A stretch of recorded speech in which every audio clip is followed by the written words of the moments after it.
Last night began with the unknown surrounding Kevin Durant's availability for one game and then ended with the unknown surrounding KD's availability for the future. In between, we were amazed, then shocked, then disappointed, and then speechless. This was supposed to be the summer of KD. Now the aftermath features questions no one seemed to consider 24 hours ago. The last time we saw Kevin Durant walk off the court for the final time in a season without a championship, he watched the Warriors celebrate, and the fallout changed the landscape of the NBA. It was the summer of 2016, and weeks after ending his run in Oklahoma City, the Warriors recruited KD to help rebuild their dynasty. Whether they were the Hampton Five or the death lineup, Durant's commitment to Golden State was felt everywhere, especially on the biggest stage when he won 2 Finals MVPs in his first 2 seasons in Oakland. The back-to-back NBA Finals MVP, Kevin Durant. Yet when some questioned his role in the offense in the first round of this postseason, KD didn't hold back on sending a message to everyone, including Clippers guard Patrick Beverley, with the series tied at 1. I'm Kevin Durant. You know who I am. Y'all know who I am. Durant responded by averaging 42 points in the next 4 games, including 50 in the series clincher. Then in round 2 against the Rockets, after averaging 45 minutes per game, this happened in Game 5. Kevin Durant laces one through, and he's hurt. He is holding on to his right Achilles. A calf strain brought up questions about a timetable on when Durant could return, while the Splash Brothers took over for the rest of the series and then swept the Blazers. It also brought up a sensitive topic with Durant's role in the dynasty. Most definitely. I mean, it's been that way since I got here. It's the Warriors and KD, you know what I'm saying? And I understand that. And I felt like my teammates and the organization know exactly what I've done here on and off the court to become a part of this culture, to kind of stand my flag in this, in this coach and this organization. But after KD's Achilles injury on Monday night in Game 5 of the NBA Finals, no one can question his impact on the Warriors for the last 3 years. Now, with uncertainty surrounding his health, the question becomes which team will commit to Kevin Durant this summer, with a free agency decision looming that could once again change the landscape of the league. So when Kevin Durant went down last night, I thought of Dave Dravecky, and if that name doesn't mean anything to you, I'll explain it in a minute. But Michael Wilbon joins us now from Chicago. Who did you think of, and what did you think of at that moment? Wow, Dave Dravecky. I'm old enough, Keith. We're about the same age. That's a really tight one and a good one. You know what? I don't know that I thought of anybody. I just thought this is sort of a doom scenario. And relatively speaking, because Kevin Durant is not going to stop playing. He's going to stop playing for about a year. But when he went back down like that, it was almost the same motion that the first injury produced. And so now you're like, okay, what does this mean? I went immediately to what it means. What does it mean for the Knicks and the Nets, you know, and maybe the Clippers and teams that were counting on having a real shot at Kevin Durant? And what does it mean for the Warriors, who thought they might be losing him but might not lose him? Do you go to a new sort of medical team where you're going to be out for a year and rehab this rehabilitation under people you don't know and aren't intimately familiar with, taking care of you? So my mind immediately went to this is going to have a sort of a tidal wave effect on several teams and a big ripple throughout the NBA. And it'll go on for months, as you suggest. And to explain, Dave Dravecky was the Giants pitcher, came back. They had removed a cancerous growth in his pitching arm, his left arm. He pitched a great game. They made a second start, and in the 6th inning, the humerus bone in the arm shattered, and he screamed in agony, and he never pitched again. Lost the arm. I was at the great game start, Keith. I was at the good one. Didn't have to endure watching the second one. And one of the great people in baseball, too. All right, and anyway, back to this. Who is more worried going into Game 6, do you think? Golden State because he is gone, or Toronto because even though he is gone, they could not beat them last night? I think it's Golden State. Even though, Keith, I am not going to go and bet that the Warriors are going to lose 3 consecutive games, which would be, in this case, all 3 games in one playoff series. It's tough for me to see that, even though I've sat there and watched them lose, games 3 and 4. I think that the Warriors are still the team that, are facing elimination here. But, I think they still have to find a way now, knowing that Kevin Durant is not going to come back. And as someone pointed out after last night's game, those 11 points in 12 minutes that he produced, they needed every one of those 11 points to win that game by 1. So I think it's still the Warriors. All right, last point. Lost in all the drama last night when the coach Nurse gets the Raptors on the court. Is he going to remind them that they do not have to take a shot the moment they get the ball? I guess they don't have to do that. Yeah. And it's a weird. Keith, there was so many bizarre things that you could bring up as like secondary points that would be your primary point any other day, except the Kevin Durant injury obscured almost everything else, including the final score. But I mean, some of these shots, I mean, you look, when you're Toronto and you've got a lead, why do you wind up having three-point heaves when you've got the lead and some momentum and an advantage at home? But there are a lot of things unexplained last night. Best left just alone. Sorry, we will. Sorry to call that timeout in the middle of your answer. Oh, that's another topic. PTI's Michael Wilbon. As always, my pleasure, Michael. Thank you. Thanks, Keith. Have an MRI on his injured Achilles. League sources telling Adrian Wojnarowski and Ramona Shelburne that the Warriors believe the MRI will confirm a torn right Achilles tendon. Questions about whether he should have played in Game 5 on a strained calf continue as Warriors president Bob Myers took responsibility last night. A handful of notable players have suffered a torn Achilles in recent years, including KD's current teammate DeMarcus Cousins. Their average return time has been about 9 months, though that can certainly vary from player to player. If there's any player Durant should turn to, it would be Dominique Wilkins, who talked to Cousins after his injury. Neek averaged nearly 30 points per game the following season after tearing his Achilles, and Neek sent out a great tweet earlier today just saying if anybody can come back stronger, it would be Kevin Durant. Great to have Woj here with us. What is the latest on the test being done on this Achilles for KD? Well, Kevin Durant left Toronto, flew to New York, where he's undergoing that MRI to essentially confirm what I think the organization and the attending physicians at the game last night believe, that he has torn his Achilles tendon. They've got to see the severity of this injury and then start him down the path of probably surgery and then a long rehab process. Yeah, well, we'll see how this plays out as the injury now brings into deeper focus the options KD has this offseason. Now, he could opt in for $31.5 million for the final year of the deal he signed with the Warriors. That deadline is June 29th.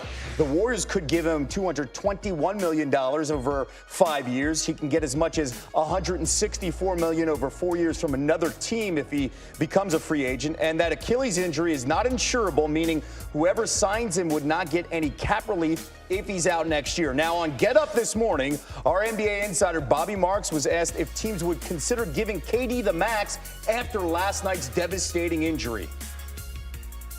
Talked to 3 teams, and I didn't even get the question out, Greeny. I said, if Kevin Durant was if you had cap space, would you go out and sign Kevin Durant, knowing that he will likely be out maybe the whole year? And the resounding answer was yes.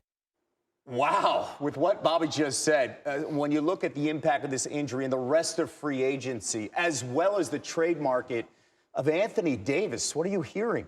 Well, and I think especially with KD, each team's going to judge that differently. There's no question there would still be max deals out. You'd essentially be paying almost $40 million for a red shirt next year.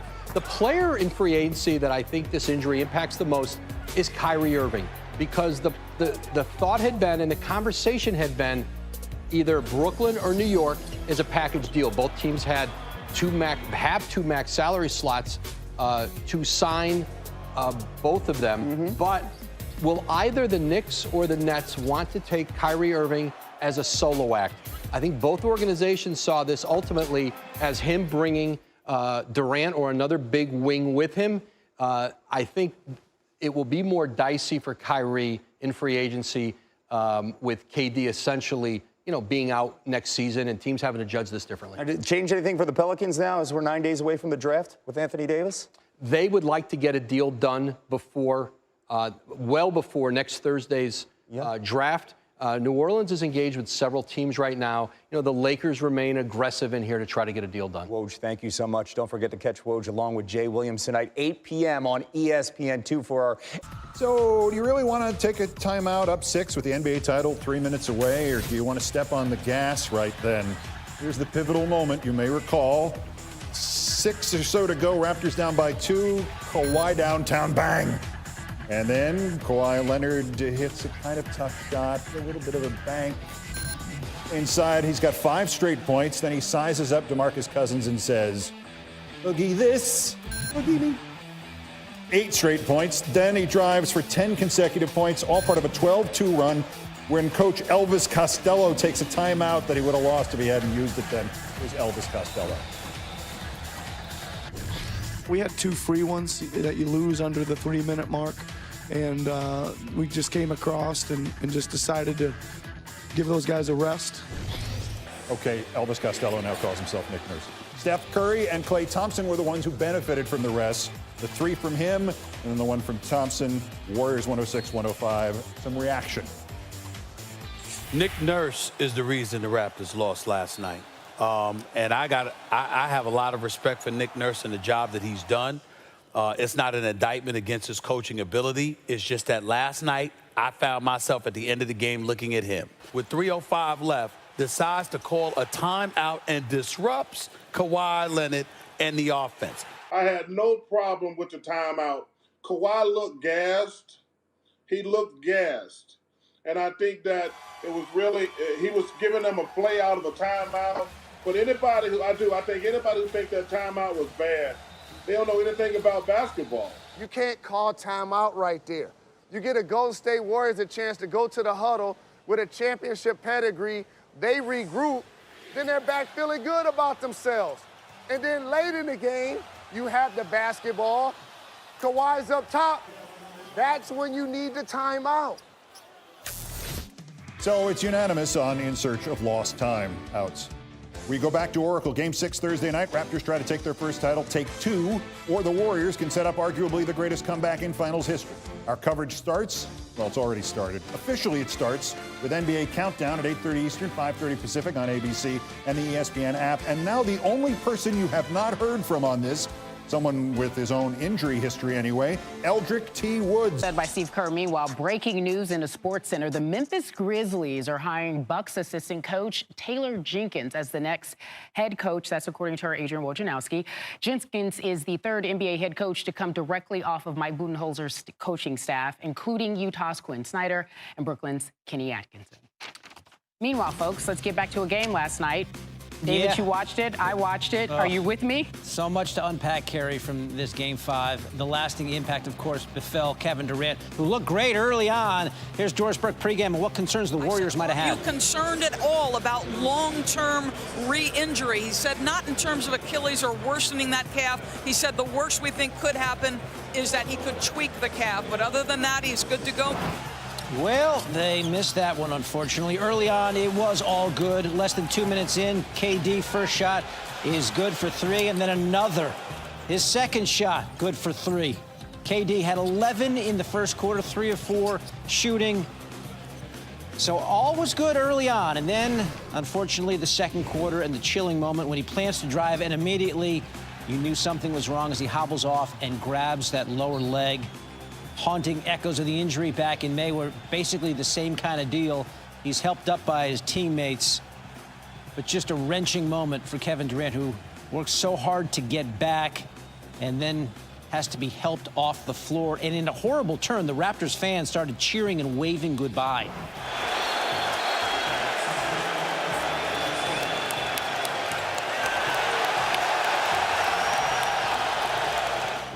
You can see Kyle Lowry there just, come on, let's be classy about this.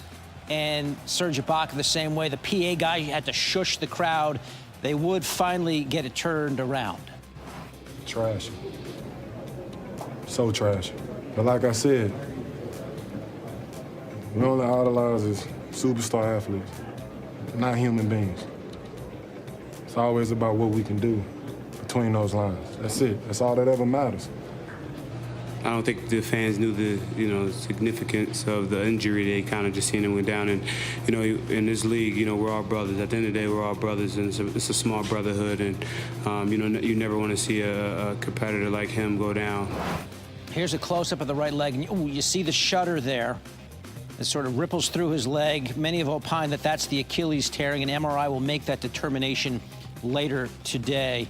But here's what it sounded like as KD left.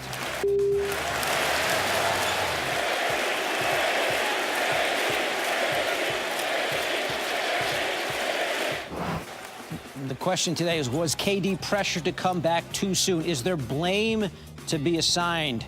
Here's Bob Myers after the game. Prior to coming back, he went through 4 weeks with our medical team, and it was thorough, and it was experts and multiple MRIs and multiple doctors, and we felt good about the process. He was cleared to play tonight. That was a collaborative decision. I don't believe there's anybody to blame, but I understand this world, and if you have to, you can blame me. I run our basketball operations department, and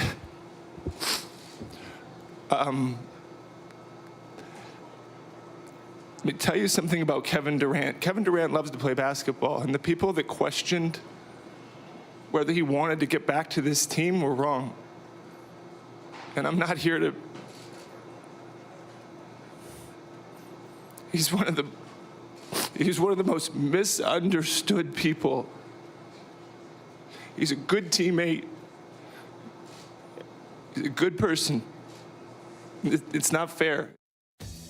Heavy hearts, but Golden State has to push on. Fourth quarter, let's go. We see Kawhi looking a little gassed here. 5:30 left.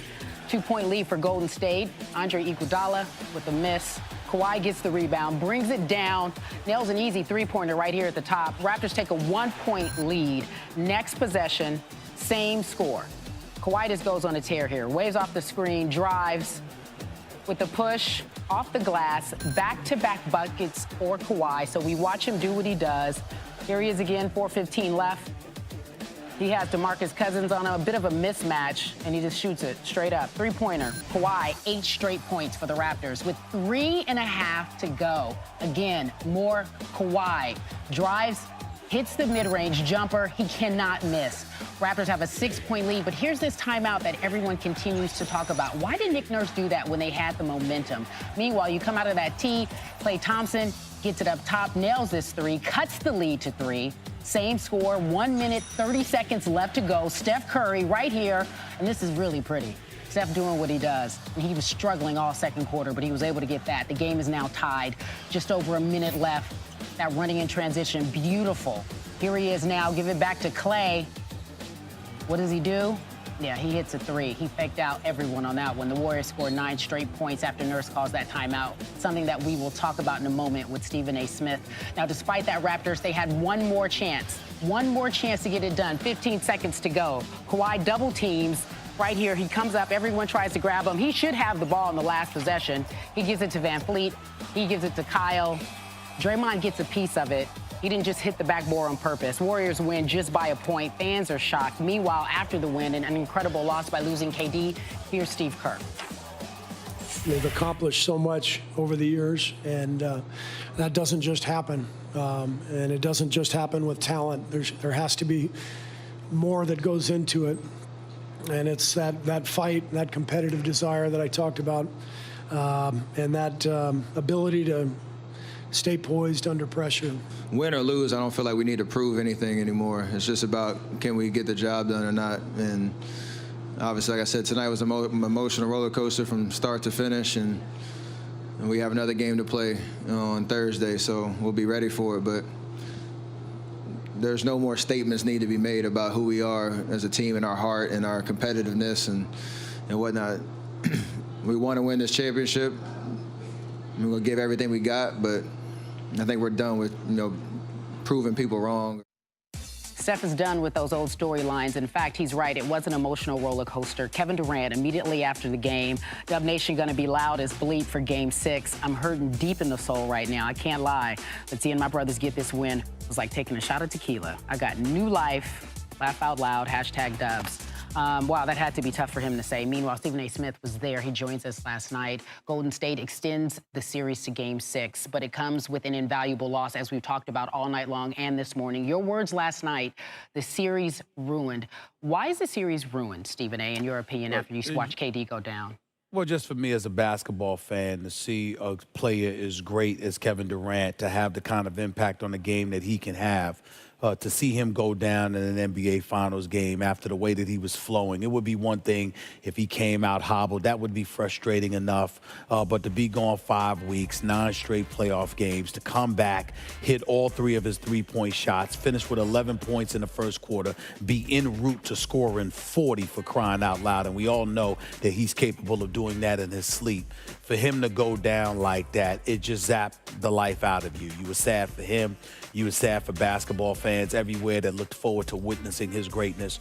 You were sad for the Golden State Warriors, at least momentarily, because you knew that they would be climbing an uphill battle. It's a testament to them that they were able to come back from it. But when you see the Toronto Raptors play basketball the way that they play, how physical and gifted they are, and how they could just throw a string of young, athletic, strong bodies in your direction, it's a lot to overcome. And obviously Kevin Durant would have done a lot to help the Golden State Warriors in that regard. And now they don't have him at all. And there's no possibility of him coming back to save the day in this series. That's why I was sad.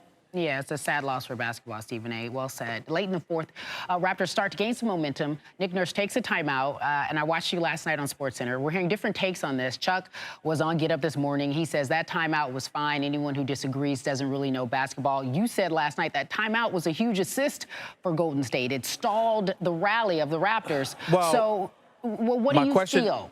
The only reason I'm asking, I'm interrupted, is that you said who said that doesn't really know basketball?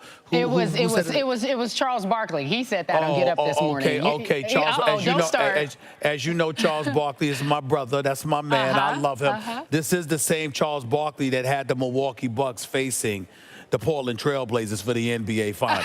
Okay, so let's keep that in its proper perspective. This is the Charles Barkley that texted me prior to Game 5 and said, like I told you, Raptors in 5. That is that same Charles Barkley. So if we don't know basketball, what the hell does Charles Barkley know at this particular moment in time? Let's be clear about that. But in fairness to Nick Nurse, let me say this.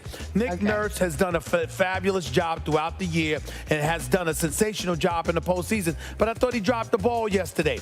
He wanted to use one of those timeouts because he said after 3 minutes, you were going to run out of them. So let me use them. I understand fatigue was setting in. I understand that from that perspective, he was looking out for his team. But Kawhi Leonard was on a roll. You had the momentum. And what was the price to be paid? Worst case scenario is that it doesn't work for you. You lose and you get what we've got. Or you ride that adrenaline into an offseason where you are crowned and coronated as the NBA champions for the first time in franchise history, for the first time in the country of Canada. This is what you had rolling for you. Kawhi Leonard and those boys were balling. On top of that all, Steph Curry and Klay Thompson were sucking air. So, yes, you gave your team a break, disrupting your own momentum, but in the process, you gave Steph Curry and Klay Thompson, two of the greatest shooters we may have ever seen, getting a reprieve, a rest, going on a bench, drinking some Gatorade, whatever it was, revitalizing themselves and coming out there to do what they did. In the immediate aftermath of the timeout, what happens? Klay Thompson hits a 3. Steph Curry hits a 3. Then Klay Thompson hits a 3. What do? In the last 3:28, you go 1 of 6 from the floor, and that one shot you made was on a goaltending call by DeMarcus Cousins, and a shot that may have missed had he not touched it around the perimeter of the rim. So I look at it from the perspective that if you are the Toronto Raptors, clearly that timeout cost you the game. There is no question in my mind, and you've given the greatest shooting backcourt, without question, that we have ever seen in NBA history new life at the Oracle Thursday night, Game 6. They've got air to breathe. They've been oxygenated, and the bottom line is the Toronto Raptors can be in trouble because of it. Now, if that's Charles Barkley's definition of not talking basketball, what I would encourage Charles Barkley to do is to go to Portland or Milwaukee, which is where he swore we'd be for the NBA Finals. You're not right. I'm here in Toronto, You're not and right. I'm on my You're way to not San right. Francisco. No. Meanwhile, Chuck just texted me. He said he got a word for you. He real mad at you right now. That's Come what on, he he ain't said. mad at me. That's my brother. Man, ain't got nothing but love for me. But he's paying for dinner. Tell him I for the said disrespect. that. I'll tell him that. Okay. Meanwhile, Stephen A. Smith, I love our normal Q&As. Nothing unorthodox about the interview. Thank you so much for joining us here.